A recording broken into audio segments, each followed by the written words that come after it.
INTUC Ponnani മണ്ഡലം committee യുദ്ധവിരുദ്ധ May ദിന rally സംഘടിപ്പിച്ചു. പശ്ചിമേഷ്യൻ യുദ്ധം സൃഷ്ടിച്ച പ്രതിസന്ധിയുടെ പശ്ചാത്തലത്തിലാണ് INTUC പൊന്നാനി മണ്ഡലം കമ്മിറ്റി മെയ് ദിനത്തിൽ യുദ്ധവിരുദ്ധ റാലി സംഘടിപ്പിച്ചത്. ചന്തപ്പടിയിൽ നടന്ന റാലി മുൻ രാജ്യസഭാംഗം C. ഹരിദാസ് ഉദ്ഘാടനം ചെയ്തു. ട്രംപിന്റെ നരനായാട്ടിനെതിരെ ലോകത്തെ തൊഴിലാളികൾ ഒറ്റക്കെട്ടായി ശബ്ദിച്ചുകൊണ്ടിരിക്കുമ്പോൾ ലോക പോലീസായി ചമയുന്ന അമേരിക്കക്ക് ഒരു നിമിഷം പോലും ഈ രാജ്യത്തെ ജനങ്ങളോട് മറുപടി പറയാൻ കഴിയാത്ത സാഹചര്യമാണ്. തൊഴിലാളികളെ പട്ടിണിക്കൊണ്ട് തൊഴിലാളികളെ ജീവക്ഷമമാക്കിക്കൊണ്ട് മുന്നോട്ട് പോകുന്ന ലോക പോലീസ് നയത്തിനെതിരെ അമേരിക്കയുടെ യുദ്ധക്കൊതി കൊണ്ട് ഈ രാജ്യത്തെ ലോകത്തെ പാവങ്ങൾ പിടഞ്ഞു വരികയും പട്ടിണിയിൽ നിന്ന് പട്ടിണിയിലേക്ക് പോകുന്ന സാഹചര്യത്തിൽ അതിനെതിരെയുള്ള ഒരു പോരാട്ടമാണ് INTUC ഈ മെയ് ദിനത്തിൽ ലോകമെങ്ങും ആഘോഷിക്കപ്പെടുന്ന മെയ് ദിനാഘോഷത്തിൽ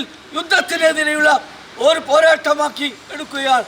അതുകൊണ്ട് ഈ നാട്ടിലെ തൊഴിലാളികൾ ഒറ്റക്കെട്ടായി മോഡി ഗവൺമെന്റിനെതിരായി ഈ വരുന്ന നാളുകളിൽ INTUC മുന്നോട്ട് വെക്കുന്ന ആ നയങ്ങൾ ഏറ്റെടുത്തുകൊണ്ട് മോഡി ഗവൺമെന്റ് നടത്തുന്ന തൊഴിലാളി വിരുദ്ധ നയങ്ങൾക്കെതിരെ ഒറ്റക്കെട്ടായി അണിനിരക്കുകയും K. Jayaprakash, NP Nabeel, Suresh Punnakkal, Sreekalachandran, Soman KP എന്നിവർ സംസാരിച്ചു.